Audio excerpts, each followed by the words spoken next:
Hello बच्चों, employability skills ITI first year module का नाम है इसेंशियल स्किल्स। पिछली वीडियो में हम 20 क्वेश्चन कर चुके हैं, आज करेंगे उससे आगे। Question number 21, decisions based on your personal priorities lead to. आपकी व्यक्तिगत प्राथमिकताओं के आधार पर निर्णय रिक्त स्थान की ओर ले जाते हैं। पहला ऑप्शन है नो नेगोशिएशन। नो नेगोशिएशन तो आमतौर पर इम्पल्सिव पर्सनैलिटीज़ के साथ होता है कि जब आवेश में आके उन्होंने एकदम रिएक्शन दे दिया तो उसके बाद बातचीत का तो कोई रास्ता रह नहीं जाता ना, तो ये ऑप्शन तो गलत है। अगला ऑप्शन है वाइज नेगोशिएशन। ये आंसर सही है। वो क्यों? जब हमें पता होगा हमारी प्राथमिकताएं क्या हैं, और हमारी प्राथमिकताएं बेस्ड होती हैं हमारे मूल्यों पर, हमारी नैतिकता पर, समाज को क्या चाहिए उस आधार पर, हमारे कस्टमर्स को क्या चाहिए उसके आधार पर, तब हमारी प्राथमिकताएं सेट होती हैं। जब हम अपनी प्राथमिकताओं पे कोई डिसीज़न लेते हैं तो हम फिर वाइज नेगोशिएशन कर सकते हैं, क्योंकि हमें पता होता है ना कि हमें रिज़ल्ट क्या चाहिए। जब हमें अपनी प्राथमिकता ही ना पता हो तो हमें रिज़ल्ट कैसे मिल जाएंगे। इसीलिए कहता हूँ कि दूसरों को देख के कभी काम नहीं करना चाहिए। आप काम वो करें जो आपको करना पसंद हो, जो आपके स्किल्स में आ रहा हो, आपके रिसोर्सेज में आ रहा हो, आपकी प्राथमिकताओं में आ रहा हो, तब जाकर हम नेगोशिएट करते हैं। और नेगोशिएशन सिर्फ इंसानों से नहीं होता, नेगोशिएशन परिस्थितियों से भी होता है। डिसअपॉइंटमेंट, निराशा नहीं होती जब हम अपनी प्राथमिकताओं के आधार पर कोई डिसीजन लेते हैं, तो निराशा नहीं होती है। नन ऑफ द अबव तो आंसर नहीं है। Question number 22, dash is the process of organising and planning how to divide your time between specific activities. रिक्त स्थान विशिष्ट गतिविधियों के बीच में अपने समय को विभाजित करने के तरीकों को व्यवस्थित करने और योजना बनाने की प्रक्रिया क्या कहती है, क्या कहलाती है? टाइम मैनेजमेंट कहलाती है। कि हम अपने समय को व्यवस्थित कर रहे हैं, उस समय में हमारे पास जो जो काम है उनको कितने समय में हम पूरा कर देंगे, इसको हम टाइम मैनेजमेंट कहते हैं। स्ट्रेस मैनेजमेंट नहीं कहते। स्ट्रेस मैनेजमेंट हम करते हैं जब हमें तनाव हो रहा हो, तो उसको कम करने के जो तरीके हैं, आप अपनी हॉबीज़ को करने लगें या सो जाएं, गाना सुनने लगें, ये स्ट्रेस मैनेजमेंट के तरीके हैं। तो बी आंसर गलत है। मनी मैनेजमेंट इसको नहीं कहते। मनी मैनेजमेंट में तो हम पैसों को व्यवस्थित करते हैं, कितना पैसा कहाँ से आएगा, कहाँ जाएगा, कितना हम खर्च करेंगे, कितना हम इन्वेस्ट करेंगे। तो सी आंसर भी गलत है, और नन ऑफ द अबव तो आंसर गलत है ही। इसका तो मैं हिंदी में भी ऑप्शन नहीं लिखता। हिंदी में इसको कहेंगे उपरोक्त में से कोई नहीं। Question number 23, which of the following statement is true about time management. समय प्रबंधन के बारे में निम्नलिखित में से कौन सा कथन सत्य है? पहला ऑप्शन है it will help to get more done in less time even when there is time constraint. यह समय की कमी होने पर भी कम समय में अधिक काम करने में मदद करता है। यस, टाइम मैनेजमेंट यही करता है। ऑप्शन ए सही है।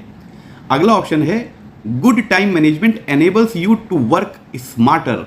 अच्छा समय प्रबंधन आपको बेहतर तरीके से काम करने में सक्षम बनाता है। करेक्ट, ये भी आंसर सही है। हाँ, वो भी देख लिया, ऑल ऑफ द अबव भी देख लिया, वेरी गुड। तीसरा ऑप्शन है you will be able to meet deadlines and deliver quality products और सर्विसेज। आप समय सीमा को पूरा करने और गुणवत्तापूर्ण उत्पाद या सेवाएं देने में सक्षम होंगे। टाइम मैनेजमेंट से ही होगा ये। अगर आखिरी समय में हम किसी काम को करेंगे, टाइम हमने मैनेज नहीं किया, तो फिर हम जल्दबाजी में काम करेंगे तो क्वालिटी भी बिगड़ जाती है ना उससे। तो सी आंसर भी सही है, और इसलिए ऑल ऑफ द अबव सही है। Question number 24, the pomodoro technique is a system that encourages people to work with the time they have. Pomodoro एक इटालियन टेक्निक है, इटालियन शब्द है पोमोडोरो, जिसका नाम होता है टमाटर। ये हम किसी पिछली वीडियो में जान चुके हैं। So what is Pomodoro technique used for? इसको टाइम मैनेजमेंट के लिए प्रयोग किया जाता है। हिंदी में लिखा है पोमोडोरो टेक्निक एक ऐसी प्रणाली है जो लोगों को उनके पास समय के साथ काम करने के लिए प्रोत्साहित करती है। तो पोमोडोरो टेक्निक किसके लिए प्रयोग की जाती है? ऑफ कोर्स टाइम मैनेजमेंट के लिए। बी ऑप्शन सही है, managing time and staying focused on one task for longer. समय के प्रबंधन और एक कार्य पर अधिक समय तक ध्यान केंद्रित करना, यही पोमोडोरो टेक्निक है। उसमें हम 25-25 मिनट के एक इंटरवल सेट करते हैं और बीच बीच में 5 मिनट का गैप। उस 25 मिनट में हम सिर्फ एक कार्य पर का ध्यान केंद्रित करेंगे और उस 25 मिनट में उसको निपटा देंगे। ये एक टाइम मैनेजमेंट की टेक्निक है। पहला ऑप्शन है कटिंग टमाटोज। कटिंग टमाटोज मतलब टमाटर काटना। टमाटर काटने के लिए हमें किसी प्रणाली की या किसी प्रोसेस की टेक्निक की ज़रूरत होगी क्या? चक्कू लो और काट दो। और हाँ भुर्ता बनाना है तो उसको मैश कर दो, बेलन मार मार के फोड़ दो, उसको मिक्सी में चला दो। ऑप्शन सी है make us build a habit, हमें आदत नहीं बनती है उसकी। शुरुआत में ये टेक्निक हमारी मदद करती है, पर आदत ये नहीं बनती है, हमारी आदत बनती है टाइम को मैनेजमेंट करने की, और वो अच्छी आदत है। पर ये ऑप्शन सही नहीं है। पोमोडोरो टेक्निक आपको आदी नहीं बनाएगी, आपको आदत नहीं बन जाएगी उसी टमाटर जैसे एक क्या स्टॉप वॉच की। टमाटर जैसा एक स्टॉप वॉच था जो आपकी स्क्रीन पे आ रहा है, ये मैं कई बार दिखा चुका हूँ। इसमें 25 मिनट आप सेट करें और 25 मिनट बाद एक बजर बज जाएगा, उसके अंदर अंदर आपको और कहीं ध्यान नहीं लगाना, सिर्फ एक काम पे ध्यान लगाना है। ये टाइम मैनेजमेंट की टेक्निक है।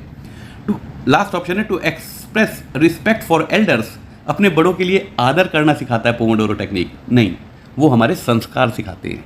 Question number 25, how many days does it take to form a habit, एक आदत बनने में कितने दिन लगते हैं?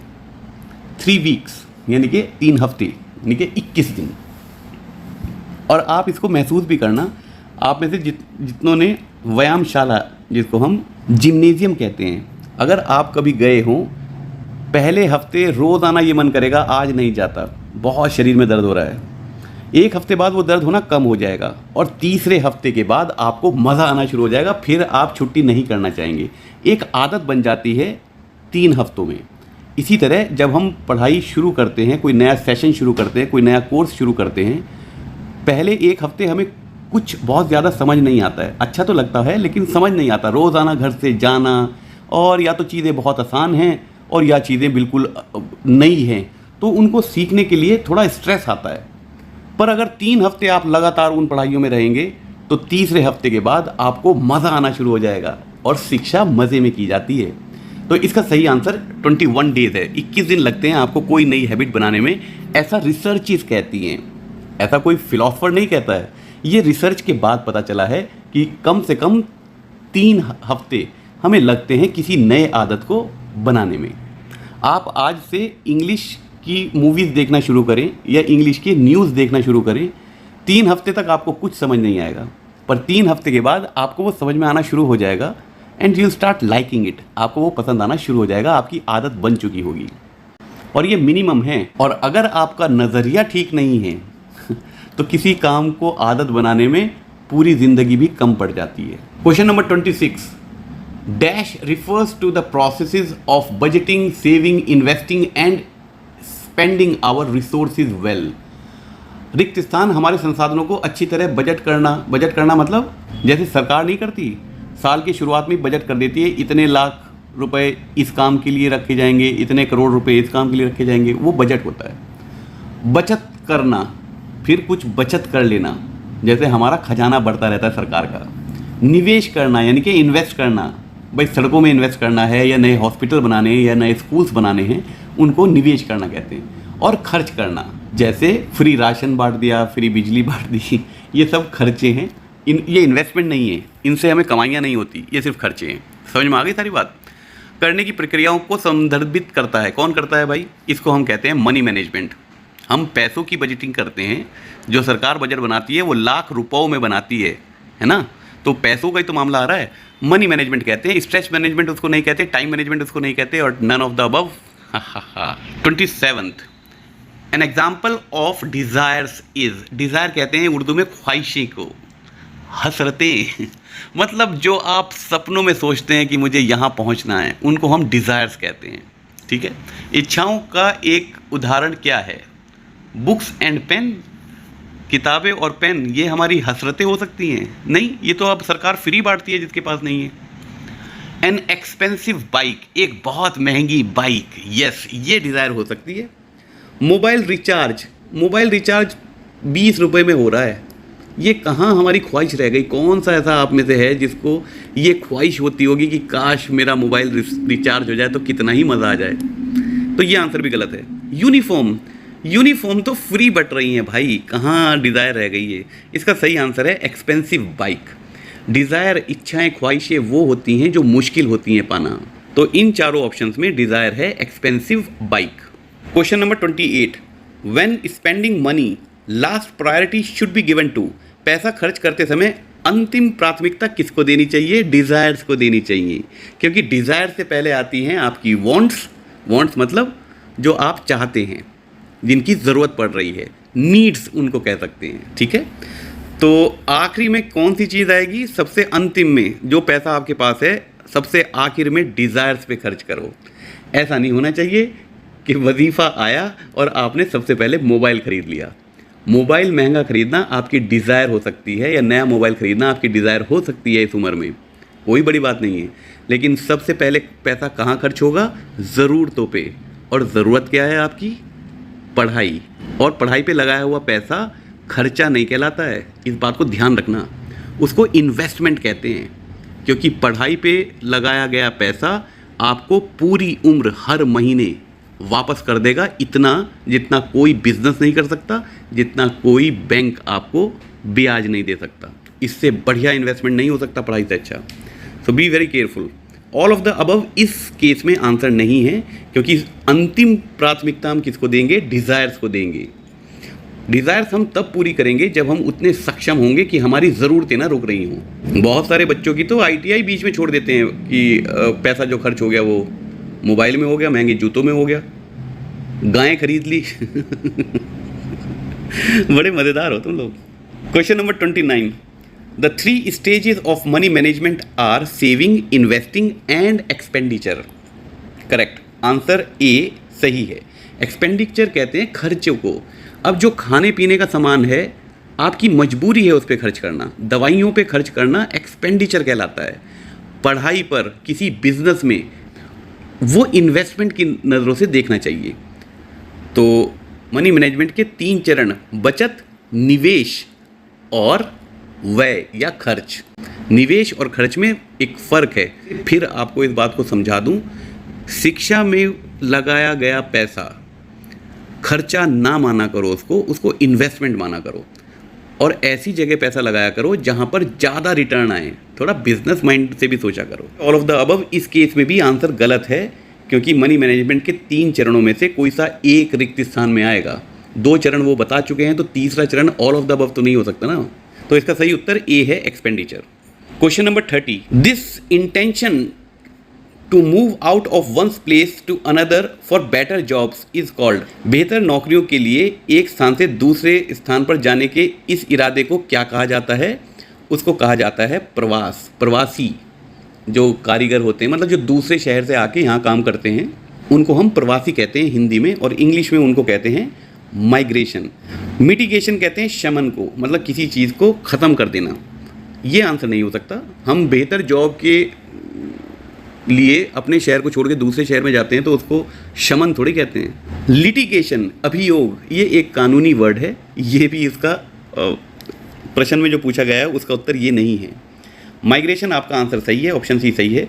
इरिगेशन सिंचाई को कहते हैं, हम सब जानते हैं, तो इसका आंसर डी ऑप्शन भी नहीं हो सकता, आंसर सी सही है। Question number 31, what is a comfort zone? आराम क्षेत्र क्या है? कंफर्ट जोन होता है जिसके हम आदी हो गए हैं, जो हमारी ज़िंदगी चल रही है, बस हम चाहते हैं ये ऐसी ही चलती रहे। आपने इस बात को गौर किया होगा, जो छोटा बच्चा पहली बार स्कूल जाता है वो बहुत रोता है, क्योंकि उसको घर में रहना, उस आराम के क्षेत्र में रहना उसको बहुत पसंद है। वो रोता है, उसको ज़बरदस्ती ले जाया जाता है पहली बार। वो अपने कंफर्ट जोन से बाहर जाना नहीं चाह रहा है, लेकिन हमें पता है कि अगर ये बाहर नहीं गया, ये स्कूल नहीं गया पढ़ने, तो बहुत परेशान हो जाएगा, इसलिए हम उसको भेजते हैं। फिर जब आप स्कूल से कॉलेज या किसी ITI जैसे संस्थानों में जाते हैं, तब भी आपको स्कूल छोड़ते हुए बहुत तकलीफ़ होती है, सारे दोस्त अलग हो जाएंगे, रोना भी आता है कईयों को। आपका कंफर्ट जोन बन गया वो, है ना? याद है आपको ये सारी बातें? उसके बाद जब कॉलेज से जॉब में जाना पड़ता है, जैसे जब ये ITI कंप्लीट हो जाएगी, आपको जॉब करने के लिए मान लीजिए बेंगलोर जाना पड़े, आपको तो अपने गांव में रहने की आदत है। ये जो आपकी आदत है ना, जो आपकी लाइफ है, जो चल रही है, उसमें रहना, वो आपका कंफर्ट जोन कहलाता है। और आपको हमेशा हर बार अपने कंफर्ट जोन से बाहर निकलना पड़ेगा अगर कुछ पाना है तो। इसका आंसर देख लेते हैं। It is a place where we go to sleep. यह वह जगह है जहाँ हम सोने जाते हैं। हाँ, आराम आराम वाले गद्दे, नरम नरम रज़ाई, ठंडी का मौसम। नहीं, वो ये आंसर नहीं है, उसको कंफर्ट जोन नहीं कहते। होता वो कंफर्टेबल है, लेकिन कंफर्ट जोन वो नहीं है। It is a place where children live. यह वह जगह है जहाँ बच्चे रहते हैं। बच्चे कहाँ रहते हैं? बच्चे तो घरों में रहते हैं या स्कूल में रहते हैं या क्रैच में रहते हैं। जो छोटे बच्चों का एक खेलने की एक अलग से जगह होती है, बड़े बड़े शहरों में डिपार्टमेंटल स्टोर्स के बाहर होती है वो, तो उसको तो हम कंफर्ट जोन नहीं कहते, लेकिन वो आरामदेह होती है। जहाँ पर भी बच्चे रहेंगे हम उन जगहों को आरामदेह यानी कि कंफर्टेबल बनाने की ज़रूरत महसूस करते हैं और बनाते भी हैं। पर कंफर्ट जोन जो ये शब्द है ये किसी और चीज़ के लिए यूज़ किया जाता है। थर्ड ऑप्शन है our familiar lifestyle and behaviour is our comfort zone. हमारी परिचित जीवन शैली और व्यवहार ही हमारा आराम क्षेत्र है। करेक्ट, ये आंसर सही है। आप लोग समझ गए होंगे ना। A place designed in airport for resting, आराम करने के लिए हवाई अड्डे पर डिज़ाइन की गई जगह, उसे रिटायरिंग रूम कहते होंगे, उसे रेस्टिंग रूम कहते होंगे।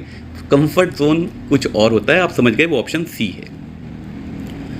Question number 32, which of these statements is true? इनमें से कौन सा कथन सत्य है? पहला कथन है all jobs are available in all cities, सभी नौकरियां सभी शहरों में उपलब्ध हैं। क्या ऐसा है? नहीं है, ऐसा बिल्कुल भी नहीं है। Some cities have more opportunities than others for certain job roles, कुछ शहरों में कुछ नौकरियों के लिए दूसरे शहरों की तुलना में अधिक अवसर होते हैं। ये बात सही है। फॉर एग्ज़ाम्पल आप बेंगलोर जाएंगे तो वहाँ सॉफ्टवेयर इंडस्ट्रीज़ के बहुत अवसर आपको मिल जाएंगे। इतने अवसर आपको अपने एक छोटे शहर में नहीं मिलेंगे। ये ऑप्शन सही लग रहा है, लेकिन बाकी ऑप्शन पढ़ लेते हैं। Salary in metro cities is always higher than small towns, metro शहरों में वेतन हमेशा छोटे शहरों की तुलना में अधिक होता है। ये सही नहीं है, बिल्कुल भी सही नहीं है, क्योंकि आम तौर पर बड़ी बड़ी इंडस्ट्रीज़ मेट्रोपॉलिटन सिटीज़ में नहीं होती। उनके ऑफिसेस तो होते हैं वहाँ पर, लेकिन वो छोटे शहरों में होती हैं बड़ी बड़ी इंडस्ट्रीज़। ठीक है, बड़े शहरों से दूर होती हैं वो, तो वहाँ पर काम करने वाले जो कारीगर हैं, ज़रूरी नहीं है कि छोटे शहरों में वो इंडस्ट्री लग गई तो उनकी तनख्वाहें छोटी हो जाएंगी, कम हो जाएंगी, ऐसा ज़रूरी नहीं है। ठीक है, तो ये आंसर सही नहीं है, C option. Only a few cities have job opportunities, कुछ ही शहरों में रोज़गार के अवसर हैं। ये भी बात गलत है। हम अपने अपने शहरों में रोज़गारों के अवसर, चाहे हर तरीके के रोज़गार ना मिले, लेकिन रोज़गार के अवसर हमारे पास होते हैं। तो इसका सही उत्तर है बी, कि कुछ सिटीज़ में कुछ खास तरीके की जॉब्स के अवसर ज़्यादा होते हैं। जैसे बनारस में हो सकता है, या सूरत में साड़ियों के अवसर ज़्यादा हों, फिरोज़ाबाद में चूड़ियों के बनाने वाली फैक्ट्रीज ज़्यादा हैं तो वहाँ पर वो होंगे, भदोई में कारपेट इंडस्ट्री ज़्यादा है तो वहाँ पर कारपेट का काम करने वाले कारीगरों की आवश्यकता ज़्यादा होगी। तो अलग अलग शहरों में कुछ खास तरीके की जॉब्स के अवसर ज़्यादा होते हैं, वही ऑप्शन बी में लिखा हुआ है, ये आंसर सही है। Question number 33, which of these should be taken into account while moving to a new city for work? काम के लिए नए शहर में जाते समय इनमें से किन बातों का ध्यान रखना चाहिए? We should think about our food preferences, हमें अपने खाद्य वरीयताओं के बारे में सोचना चाहिए। अच्छा, क्या ये सही है उत्तर? आप कहें हाँ जी खाए बिना कैसे होगा, पहले खाना फिर काम। अगर आपकी रेलवेज़ में पक्की जॉब लग जाए, लेकिन लग जाए वो चेन्नई में, और वहाँ पर तो चेन्नई में नारियल के तेल में खाना बनता है, और नॉर्दर्न इंडिया में आपका मस्टर्ड ऑयल या सरसों के तेल में खाना बनता है, या घी में तक खाना बनता है, तो क्या आप नहीं जाओगे? खूब जाओगे भाई साहब दौड़ के तो ये आंसर तो सही नहीं है। सेकंड ऑप्शन है we should think about the difference between our salary and expected expenses, हमें अपने वेतन और अपेक्षित खर्चों के बीच के अंतर के बारे में सोचना चाहिए। ये बात सही है, बड़े शहरों में खर्चे भी ज़्यादा होते हैं बच्चों।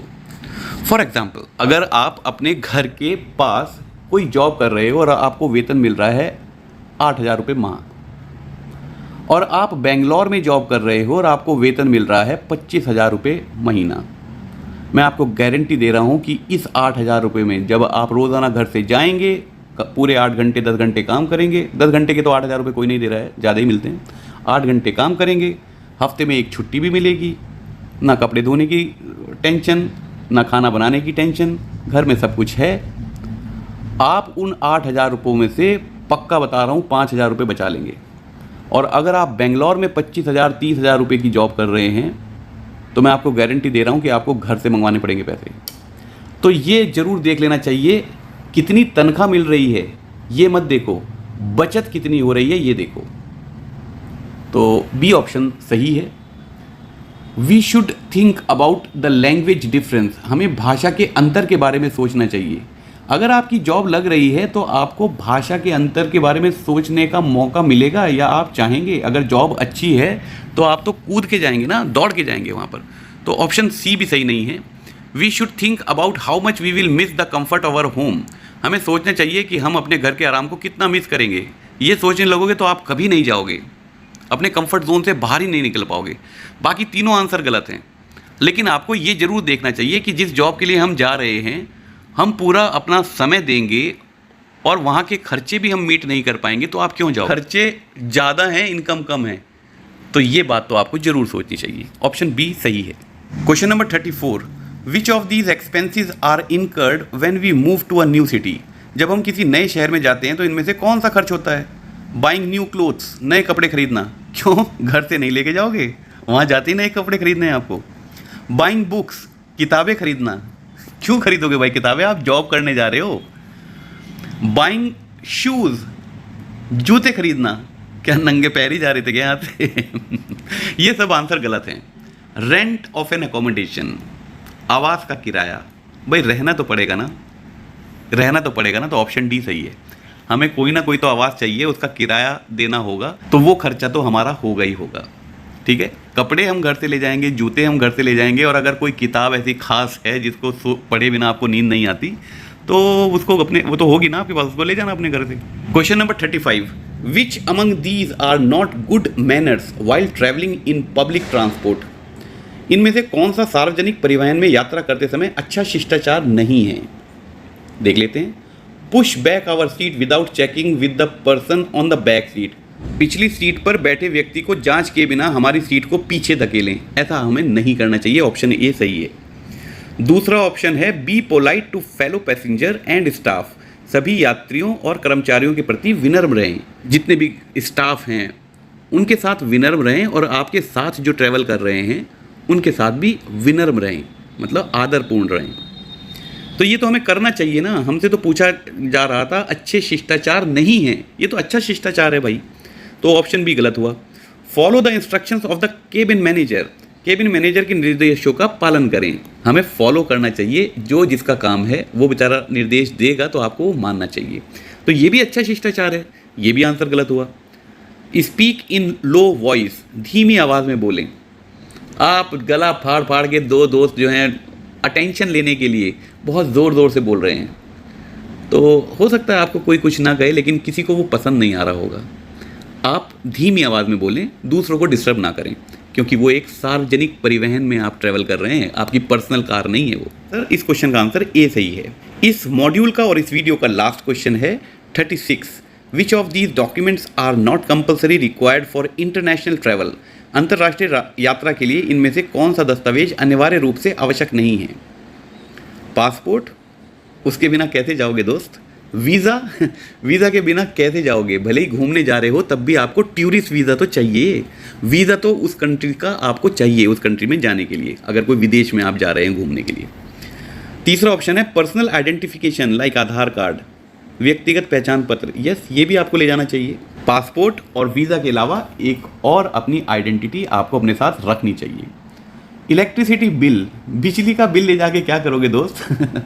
उसको तो यहाँ पर जमा करवा के जाओ। सो ऑप्शन डी सही है। इस दस्तावेज की आपको इंटरनेशनल ट्रैवल में ज़रूरत नहीं होती, इनफैक्ट डोमेस्टिक ट्रैवल में भी इसकी कोई ज़रूरत नहीं है। So answer is D. Essential skills का जो मॉड्यूल है उसके सारे सवालों को हमने करके देखा। मुझे तो बहुत मज़ा आया इनको सॉल्व करने में। उम्मीद है आप लोगों को भी उतना ही अच्छा लगा होगा और बहुत सारी नई बातें आपको समझ में आई होंगी। एक मॉड्यूल और रह गया है इसमें, उसकी वीडियो जल्दी ही लेकर आ रहा हूँ। आपकी परीक्षाओं से पहले पहले उसको भी ख़त्म कर दूंगा। तब तक अपनी पढ़ाई जारी रखें, खुश रहें, स्वस्थ रहें। Good bye.